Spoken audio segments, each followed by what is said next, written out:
सुख दुख, लाभ हानि, जय पराजय में समान रहना ही योग है। भगवत गीता में श्री कृष्ण अर्जुन को समझाते हैं कि जीवन के हर उतार चढ़ाव में एक समान दृष्टिकोण रखना ही सच्चा योग है।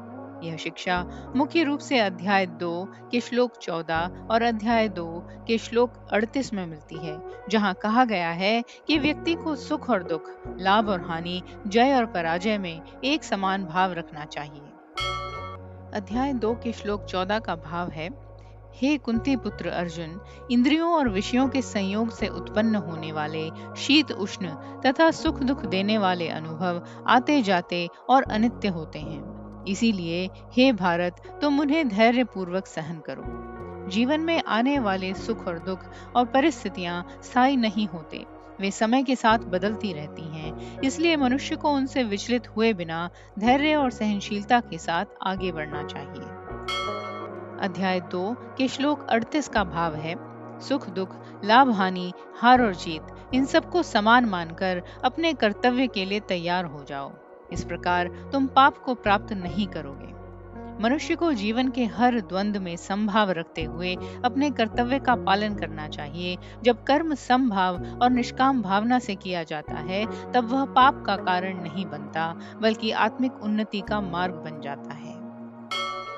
ये दोनों ही श्लोक बताते हैं, मनुष्य को जीवन की घटनाओं के प्रति अस्थिर प्रक्रिया नहीं दिखानी चाहिए।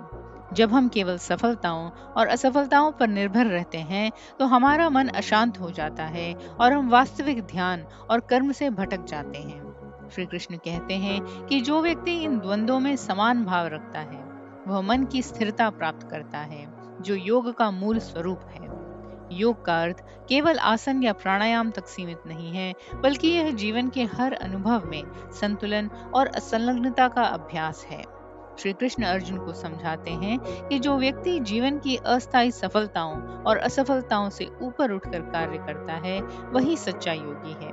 जब हम लाभ और हानि दोनों में समान रहते हैं, तो हमारा मन किसी भी परिस्थिति में विचलित नहीं होता और हम अपने कर्म को निष्काम भाव से कर पाते हैं। यह सिद्धांत जीवन में बहुत उपयोगी है। जब हम जीवन के उतार चढ़ाव को व्यक्तिगत रूप से ना लेते हुए उनसे सीखें और कर्म करने का साधन माने, तो हम अधिक शांति और स्थिरता प्राप्त करेंगे। यही गीता का सार है, जो हमें सिखाता है कि जीवन की हर स्थिति में संतुलन और निर्लिप्तता ही सच्चा योग है। इस प्रकार सुख दुख, लाभ हानि, जय पराजय में समान भाव रखना व्यक्ति को आंतरिक शांति, संतुलन और सच्ची मुक्ति की ओर ले जाता है। आप देख रहे हैं सुनो और सुनते ही रहो। हमारा चैनल प्राचीन ग्रंथों की गहन शिक्षाओं को सरल भाषा में आप तक पहुंचाने का एक प्रयास है। हमारे उत्साहवर्धन के लिए लाइक, शेयर, कमेंट और सब्सक्राइब जरूर करें। यदि आप इस मिशन में सहभागी बनना चाहते हैं, तो चैनल ज्वाइन करें और इस यात्रा में हमारे साथ चलें।